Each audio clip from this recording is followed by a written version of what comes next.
Hello friends, welcome to my YouTube channel commerce concept for you. आपका मेरे इस channel पर बहुत बहुत स्वागत है। फ्रेंड्स, आज के वीडियो में हम डिस्कस करेंगे topic 3 of unit 6 that is organizational structure. So इस वीडियो में मेनली हम डिस्कस करेंगे meaning about organizational structure and different kinds of organizational structure. Okay, and most important difference between centralize and decentralize organisation structure. And at last हम एक previous year question भी discuss करेंगे जिससे आपको ये आइडिया होगा कि नेट एग्जाम में किस तरह के क्वेश्चन हमसे आज किए जाते हैं।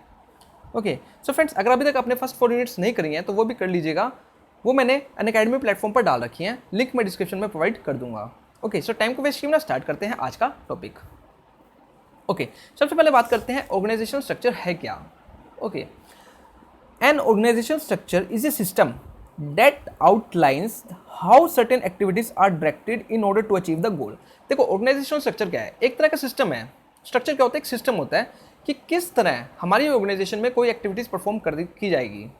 ओके, मान लो मेरी एक ऑर्गेनाइजेशन है ABC, कोई भी एक ऑर्गेनाइजेशन है, उसमें कई तरह के फंक्शंस परफॉर्म किए जाते हैं। सेल्स का फंक्शन है, प्रोडक्शन का फंक्शन है, फाइनेंस का फंक्शन है। अब ये डिटरमाइन करना कि वो फंक्शंस किस तरह परफॉर्म किए जाएंगे। क्या एक ही इंडिविजुअल के थ्रू सारे फंक्शन परफॉर्म किए जाएंगे या डिफरेंट इंडिविजुअल्स के करे जाएंगे? एक डिपार्टमेंट बनाया जाएगा या डिफरेंट डिपार्टमेंट्स बनाया जाएगा? तो इन सबको मैनेज करना, ग्रुपिंग करना, इसको हम कहते हैं organisational structure. Okay, These activities can include rules, roles and responsibilities। तो इन एक्टिविटीज़ में क्या क्या होता है? हम एम्प्लॉयज़ को रूल्स बता रहे हैं, ठीक है, उनके रोल डिफाइन कर रहे हैं, ओके, उनके रिस्पॉन्सिबिलिटीज़ बता रहे हैं, उनकी अथॉरिटीज़ बता रहे हैं। तो ये ऑर्गेनाइजेशनल स्ट्रक्चर का एक पार्ट है। The organisational structure also determines how information flow between levels within the company. देखो, कंपनी में कई तरह के लेवल होते हैं। एक होता है टॉप लेवल, एक मिडिल लेवल, एक होता है लो लेवल, ठीक है। अब जो इन्फॉर्मेशन फ्लो करती है वो टॉप से लो तक भी हो सकती है, लो से टॉप तक भी हो सकती है, ठीक है। लो से टॉप तक की बात करें तो जो नीचे के बेसिक वर्कर्स हैं, जो एम्प्लॉयज़ हैं, वो टॉप लेवल को कोई डिसीजन मेकिंग में हेल्प कर रहे हैं, कोई इन्फॉर्मेशन प्रोवाइड कर रहे हैं। तो this is the part of low level to top level information, okay, flow. तो इन्फॉर्मेशन फ्लो करना भी ऑर्गेनाइजेशन स्ट्रक्चर का एक पार्ट है, ठीक है। ऑर्गेनाइजेशन स्ट्रक्चर इसी तरह डिटरमाइन किया जाता है कि किस तरह, किस बेस पे जो इन्फॉर्मेशन है फ्लो की जाएगी ऑर्गेनाइजेशन के अंदर। For example, in a centralise structure decision flow from the top down.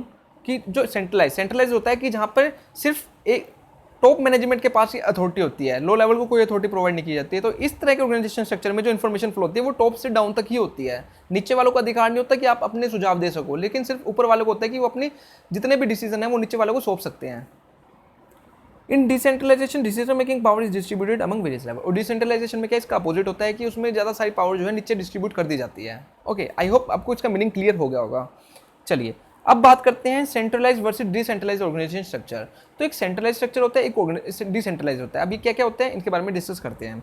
N organization structure is either centralized or decentralized. Traditionally organizations have been structure with centralized leadership. अगर traditional way की बात करी जाए, अगर आज से 10 साल पहले या 5 साल पहले की बात करी जाए, तो सेंट्रलाइज्ड लीडरशिप चलती थी कि जो अथॉरिटी होती थी वो सिर्फ कुछ ही लोगों के हाथ में होती थी, ठीक है। डिसीजन लेने की पावर कुछ ही लोगों के हाथ में होती थी, बाकी उनको नीचे वालों को क्या करना पड़ता था? फॉलो करना पड़ता था उनके डिसीजंस को। लेकिन आजकल क्या है, इसमें क्या था, एक डिफाइंड थी चेन ऑफ कमांड कि किस तरह हमको कमांड देनी है। वो सिर्फ सब कुछ डिफाइंड था कि ये लोग ही बस अलाउड है, ये डिसीजन ले सकते हैं, ये कमांड दे सकते हैं नीचे वालों को। Okay, the military is an organisation famous for its high centralise structure. तो एक चीज याद रखना, सेंट्रलाइज को मिलिट्री ऑर्गेनाइजेशन स्ट्रक्चर भी कह सकते हैं, ठीक है। ये एक मिलिट्री कमांड को फॉलो करते हैं, ठीक है, with a long and specific hierarchy of superiors and subordinates. This has been rise in decentralized organization। आज के टाइम में जो ऑर्गेनाइजेशन स्ट्रक्चर फॉलो किया जाता है वो डिसेंट्रलाइज किया जाता है। ओके, यहाँ पर एम्प्लॉयज के सुझाव को भी बहुत ज़्यादा महत्व दिया जाता है, इंपॉर्टेंस दी जाती है। As in the case with many technology startups, this allows company to remain fast and adaptable with most every employees receiving a high level of personal agency। Okay, कि आज के टाइम में क्या है, हर एक एम्प्लॉय को एक कहीं ना कहीं इंपॉर्टेंस दी जाती है, उसके डिसीजन, उसके सुझाव को सुना जाता है, तभी जाके उनको ऊपर जो है उनको जॉब अलॉट की जाती है, ठीक है, उनका प्रमोशन किया जाता है इसी बेस पे कि एम्प्लॉयज़ को भी आज के टाइम में डिसीजन लेने का अधिकार है। ये सब हुआ डिसेंट्रलाइज ऑर्गेनाइजेशन स्ट्रक्चर के कारण, ठीक है। इसमें क्या होता है, इसमें कम अथॉरिटी जो है टॉप लेवल के पास होती है, ज़्यादा सारी जो अथॉरिटी वो डिस्ट्रीब्यूट कर देते हैं लो लेवल्स पर। आई होप आपको क्लियर हो गया होगा। अब बात आती है टाइप्स ऑफ ऑर्गेनाइजेशन स्ट्रक्चर। तो ये मोस्ट इंपॉर्टेंट है, इसके जो क्वेश्चन आएगा आपको देखने को मिलेगा, इसके टाइप्स में से ही देखने को मिलेगा अगर एनटी नेट कॉमर्स की एग्जाम की बात की जाए तो। ओके, सबसे पहला बात आता है फंक्शनल ऑर्गेनाइजेशन स्ट्रक्चर। अब फंक्शनल ऑर्गेनाइजेशन स्ट्रक्चर नाम से सजेस्ट हो रहा है कि हम अपने ऑर्गेनाइजेशन में जो जॉब्स डिस्ट्रीब्यूट कर रहे हैं फंक्शन के बेस पे कर रहे हैं, ऑर्गेनाइजेशन को डिवाइड कर रहे हैं हम किसके बेस पे कर रहे हैं, फंक्शन के बेस पे। अब कौन कौन से फंक्शन एक ऑर्गेनाइजेशन के अंदर परफॉर्म किए जाते हैं, फाइनेंस का फंक्शन हो गया, ठीक है, सेल्स का हो गया, sales department sale function perform करता है, ठीक है, फाइनेंस हो गया, तो और भी मार्केटिंग हो गया, तो कई तरह के फंक्शन एक परफॉर्म किए जाते हैं। तो इसके बेस पे मैं ऑर्गेनाइजेशन को डिवाइड कर रहा हूँ, उसको कहते हैं functional organisation structure. The first and foremost common is functional structure, this is also refers to as bureaucratic organisational structure. तो क्वेश्चन यहाँ से बन सकता है, what is the another name of functional structure, that is the bureaucratic organisational structure and breaks up a company based on the specialisation of its workforce. तो ये किस पे ब्रेक करता है कंपनी को, स्पेशलाइजेशन के ऊपर। अब मान लो मैं किसी चीज़ में, मान लो मेरी जो स्पेशलाइजेशन है वो मार्केटिंग की है, मेरे को मार्केटिंग फील्ड में बहुत ज़्यादा इंटरेस्ट है और मैं इजीली कम्युनिकेट कर सकता हूँ ऑडियंस के साथ, कस्टमर्स के साथ। ओके, तो मेरे को कौन सा डिपार्टमेंट दिया जाएगा, मेरे को मार्केटिंग का डिपार्टमेंट दिया जाएगा। Most small to medium-sized business implemented a organization structure dividing the firms into department consisting of marketing, sales and operations in the act of bureaucratic organization structure। तो इसमें हम जो ऑर्गेनाइजेशन को डिवाइड किस पे करते हैं, मान लो मार्केटिंग फंक्शन हो गया, सेल फंक्शन हो गया, इनके बेस पे हम ऑर्गेनाइजेशन को क्या कर लेते हैं, डिवाइड कर लेते हैं। आई होप आपको क्लियर हो गया होगा। अब बात करते हैं हायरार्किकल ऑर्गेनाइजेशन स्ट्रक्चर। अब ये ऑर्गेनाइजेशन स्ट्रक्चर क्या होता है, in hierarchical organization structure employees are group with every employee having one clear supervisor. देखो मान लो कि एक ऑर्गेनाइजेशन है जिसमें 20 एम्प्लॉयज़ हैं, ठीक है, उसमें से 10 मान लो 5 एम्प्लॉयज़ सेल्स का काम करते हैं, 5 एम्प्लॉयज़ जो हैं फाइनेंस का काम करते हैं। तो उनमें क्या करेंगे, हम ग्रुपिंग बना देंगे कि सेल्स वालों को इकट्ठा कर दिया, मार्केटिंग वालों को इकट्ठा कर दिया। अब उनका जो सुपरवाइजर होगा सिर्फ एक ही होगा, ठीक है। इससे क्या होगा, उनकी क्लियर सुपरविजन की जा सकती है। The grouping is done based on the few factors, हम फ्यू फैक्टर्स को देख के ग्रुपिंग कर सकते हैं। Below are the some factor, जैसे फंक्शंस के बेस पे कर लिया। फंक्शन के बेस पे कैसे, एक कुछ एम्प्लॉयज जो फंक्शन परफॉर्म कर रहे हैं सेल्स का, कुछ फंक्शन परफॉर्म कर रहे हैं फाइनेंस का, कुछ फंक्शन परफॉर्म कर रहे हैं मार्केटिंग का, तो इनके बेस पे मैंने ग्रुपिंग कर दी उनकी। ओके, ज्योग्राफी के बेस पे कर सकते हैं। मान लो कुछ एम्प्लॉयज जो हैं वो यूएसए के हैं, कुछ एम्प्लॉयज इंडिया के हैं। अगर एक मल्टीनेशनल कंपनी है, कुछ एम्प्लॉयज यूएसए के हैं, कुछ एम्प्लॉयज इंडिया के हैं, कुछ एम्प्लॉयज कोई दूसरी कंट्री के हैं, तो हमको ग्रुपिंग कर दी किसके बेस पे, ज्योग्राफिकल एरिया के बेस पे। थर्ड आते प्रोडक्ट के बेस पे। मान लो कि एक ऑर्गेनाइजेशन है जिसमें कई सारे डिपार्टमेंट्स है, सब सेपरेट प्रोडक्ट्स का काम कर रहे हैं, कि एक ऑर्गेनाइजेशन काफ़ी सारे प्रोडक्ट्स में डील करती है, ठीक है। जैसे एचयूएल को ले लेते हैं कि वो शैम्पू भी बनाती है, वो सोप भी बनाती है, तो हम इसके बेस पे भी क्या कर सकते हैं, ग्रुपिंग कर सकते हैं। तो ये ग्रुपिंग वाला जो अगर कंसेप्ट लाया जाए वो हायरार्किकल ऑर्गेनाइजेशन स्ट्रक्चर पर वर्क करता है, जिसके अंदर हम जो है एम्प्लॉयज़ को ग्रुप कर देते हैं और उसका जो सुपरवाइजर होता है सिर्फ एक ही बना देते हैं, एक ग्रुप का एक सुपरवाइजर। ओके, जिससे क्या होता है, क्लियर जो होता है विजन बन जाता है। आई होप आपको क्लियर हो गया होगा। चलिए, ये जनरली जो आपको ऑर्गेनाइजेशन स्ट्रक्चर का जो क्वेश्चन देखने को मिलेगा वो मैच ऑफ द फ्लोइंग में भी देखने को मिल सकता है। एक साइड हमें ऑर्गेनाइजेशन स्ट्रक्चर मिल जाएंगे, दूसरी साइड उनका मीनिंग्स मिल जाएगा, हमको मैच ऑफ द फ्लोइंग करना पड़ेगा, तो आप सब ध्यान से करना। ओके, उसके बाद आता है हॉरिजॉन्टल और फ्लैट स्ट्रक्चर। तो सबसे सिंपल जो स्ट्रक्चर है ये है flat structure. Okay, this is an organisation chart type mostly adopted by the small companies. तो स्मॉल कंपनीज के थ्रू जो जनरली अडोप्ट किया जाता है, and startups in the early stage. तो जनरली जब हम कंपनी को स्टार्ट करते हैं तो जो हम ऑर्गेनाइजेशन स्ट्रक्चर फॉलो करते हैं वो कौन सा होता है, हॉरिजॉन्टल और फ्लैट ऑर्गेनाइजेशन स्ट्रक्चर। तो इस यहाँ से भी क्वेश्चन आ सकता है, असर्शन रीजनिंग में क्वेश्चन पूछा जा सकता है। असर्शन में हम ये कहा जा सकता है कि बताओ कि in case if the new company started then flat structure is to be followed. Yes, this is true.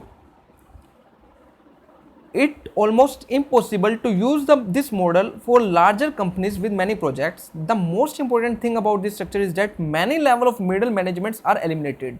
तो इस स्ट्रक्चर की सबसे इम्पोर्टेंट बात क्या है, वो ये है कि इसमें जो है मिडिल लेवल के जितने भी कई सारे जो लेवल्स होते हैं उनको क्या कर दिया जाता है, एलिमिनेट कर दिया जाता है, हटा दिया जाता है। मतलब कि इसमें जो लेवल्स होते हैं बहुत ज़्यादा कम होते हैं, ठीक है, क्योंकि हम स्मॉल ऑर्गेनाइजेशन में इसको अडोप्ट कर रहे हैं। तो सिंपल सी बात है कि वहाँ पे जो है ज़्यादा सारे जो लेवल्स नहीं होंगे। This enables employees to make decisions quickly and independently. तो इसमें अगर इसका सबसे बड़ा मेन बेनिफिट क्या है कि एम्प्लॉयज़ जो हैं जल्दी डिसीजन ले सकते हैं। Thus, a well-trained workforce can be more productive by getting involved in decision making. तो यहाँ पे डिसीजन मेकिंग के जो एम्प्लॉयज़ को डिसीजन मेकिंग के जो चांसेस हैं वो बहुत ज़्यादा होते हैं। एम्प्लॉयज़ को बहुत ज़्यादा इंपॉर्टेंस दी जाती है, ज़्यादा सारे लेवल्स नहीं होते हैं, यहाँ पे कम ही लेवल्स होते हैं और ये स्मॉल ऑर्गेनाइजेशन में फॉलो किया जाता है। तो ये इसकी कुछ कैरेक्टरिस्टिक्स थी। अब बात करते हैं डिविजनल स्ट्रक्चर। अब डिविजनल स्ट्रक्चर क्या है, नाम से सजेस्ट हो रहा है कि हम क्या कर रहे हैं, ऑर्गेनाइजेशन को डिवाइड कर रहे हैं। किस बेस पे, ये देखते हैं।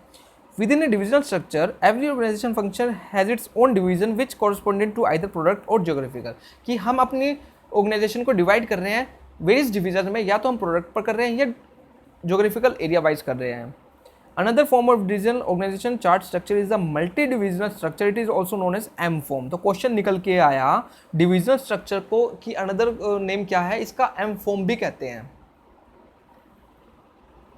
Its structure in which one parent company owns several subsidiaries companies, each of which use the parent company brand and name। अब देखो डिवीजन स्ट्रक्चर का एग्जांपल क्या होगा, मान लो अपने कॉमर्स स्टूडेंट हो तो आपको होल्डिंग और सब्सिडियरी कंपनी का कंसेप्ट पता होगा कि होल्डिंग कंपनी क्या होती है, जो कंट्रोल करती है सब्सिडियरी कंपनी के ऊपर, लेकिन जो सब्सिडियरी कंपनी होती है वो इंडिपेंडेंट वे में काम करती है। मान लो एक होल्डिंग कंपनी है, कोई भी मान लेते हैं रिलायंस, रिलायंस एक होल्डिंग कंपनी है, उसकी सब्सिडियरीज कई सारी कंपनीज हैं, ठीक है।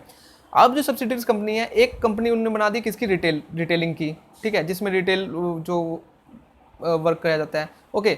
एक बना दी ऑयल की कंपनी, तो सब इंडिपेंडेंट वे में काम कर रहे हैं। तो ये जो स्ट्रक्चर होगा ये होगा डिविजनल। आपने डिवीजन कर दी ना, कि आपने एरिया वाइज कर दिया, एक ब्रांच आपने लगा दी किसमें, हरियाणा में, एक लगा दी दिल्ली में, एक लगा दी बॉम्बे में, ओके। तो ये क्या है, डिविजनल स्ट्रक्चर। आप ज्योग्राफिकल वाइज कर लो या प्रोडक्ट वाइज कर लो, okay. The main advantage of divisional structure is the independent operation. तो इसकी मेन एडवांटेज यही होती है कि जो सब्सिडरी कंपनी है वो इंडिपेंडेंट वे में काम कर रही है, ठीक है, वो अपने डिसीजन खुद ले रही है, सिर्फ उसको प्रॉफिट शेयर करना है और होल्डिंग कंपनी के साथ। Debt failure of one company doesn't threaten the existence of other, कि अगर मान लो एक ब्रांच फेल भी हो जाती है तो दूसरी ब्रांच को वो अफेक्ट नहीं करेगी। अब आता है लाइन ऑर्गेनाइजेशन स्ट्रक्चर। तो ये भी एक सिंपल ऑर्गेनाइजेशन स्ट्रक्चर है, बेसिक ऑर्गेनाइजेशन स्ट्रक्चर है। तो line organisation structure is one of the simplest type of organisation structures. Its authority flow from top to bottom. तो इसमें जो अथॉरिटी फ्लो करती है वो टॉप से बॉटम तक करती है, मतलब कि जो ऊपर वालों ने कह दिया, जो टॉप लेवल ने कह दिया, वही सब कुछ मानना पड़ेगा, कुछ कर लो बेशक से, ठीक है। अगर वो कहते हैं कि आज से ऑर्गेनाइजेशन में ये डिसीजन लिया जाएगा तो उसी को फॉलो करना पड़ेगा, मतलब नीचे वाले लेवल्स की कोई नहीं सुनी जाती, ठीक है। तो इसे कहते हैं लाइन ऑर्गेनाइजेशन स्ट्रक्चर। तो ये ट्रेडिशनल टाइप की थी, आजकल ऐसा नहीं होता। आजकल कोई भी पॉलिसी बनाई जाती है तो सबसे इंपॉर्टेंस नीचे लेवल वालों को दी जाती है। क्यों? क्योंकि उन्हीं को ही सब कुछ पता होता है। टॉप लेवल तो वहाँ पर बैठ के सिर्फ देखता है, सुपरवाइज करता है, उसको तो सिर्फ हिसाब किताब लेना पड़ता है, लेकिन एक्चुअल फील्ड में वर्क कौन कर रहा है, एक सेल पर्सोनल कर रहा है, ठीक है। एक वर्कर जो है उसको पता होता है कि किस चीज़ की डिमांड है आजकल मार्केट में। So unlike other structure specialised in supportive service do not takes place. तो यहाँ पे स्पेशलाइज सर्विस, स्पोर्टिव सर्विस नहीं प्लेस की जाती है। The chain of command and each department has control over their department. तो जो चेन ऑफ कमांड है और जो डिपार्टमेंट है के हेड हैं, उनकी ही कमांड रहती है किसके ऊपर, डिपार्टमेंट्स पर। चलिए अब बात करते हैं मैट्रिक्स ऑर्गेनाइजेशन स्ट्रक्चर। अब जो सबसे इंपॉर्टेंट ऑर्गेनाइजेशन स्ट्रक्चर है वो है मैट्रिक्स, ओके। सबसे ज़्यादा अगर पूछा जाए तो कौन सा इंपॉर्टेंट है, तो मैट्रिक्स ही इंपॉर्टेंट ऑर्गेनाइजेशन स्ट्रक्चर है। अब ये स्ट्रक्चर कैसा है, ये matrix organization is defined as one in which there is a dual or multiple managerial accountability and responsibility.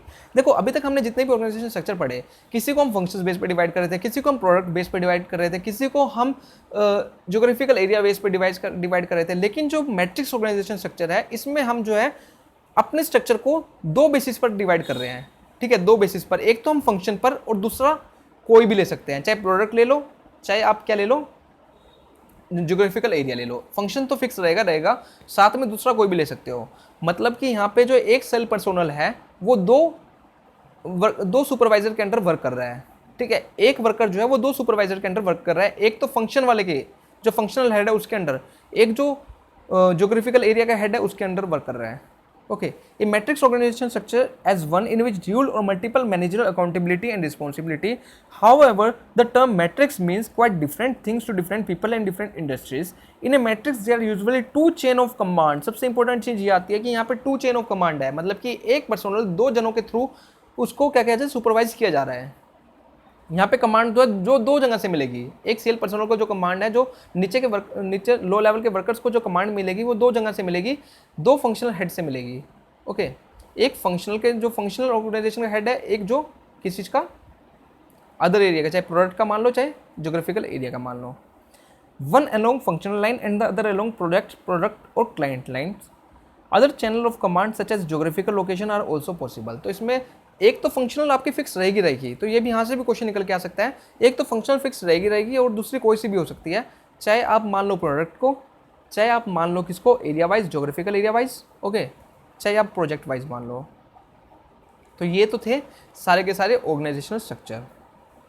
अब एक क्वेश्चन आपके लिए, आपने कितना अंडरस्टैंड करा, सो 2013 में क्वेश्चन आया हुआ है another name of matrix organisation. तो मैट्रिक्स ऑर्गेनाइजेशन का अनदर नेम क्या है? ये क्वेश्चन मैंने जान के इसमें नहीं डाला ताकि आप भी कुछ रिसर्च करो, आपको भी कुछ नॉलेज होनी चाहिए। तो इसका आंसर प्लीज़ आप नीचे कमेंट बॉक्स में बताना। Option A flexible organisation structure, option 2 geographical organisation structure, option 3 project organisation structure and option 4 none of the above. Okay, so please आपसे रिक्वेस्ट है कि इसका आंसर नीचे कमेंट बॉक्स में जरूर देना। So thank you friends for listening and don't forget to subscribe my channel. Hit like if you really enjoyed the video and follow me on Academy if you are preparing for UGC Commerce. वहाँ पे मैं already 4 units डाल चुका हूँ, जाकर आप देख सकते हो, लिंक मैं डिस्क्रिप्शन में प्रोवाइड कर दूंगा। So again thank you friends for watching.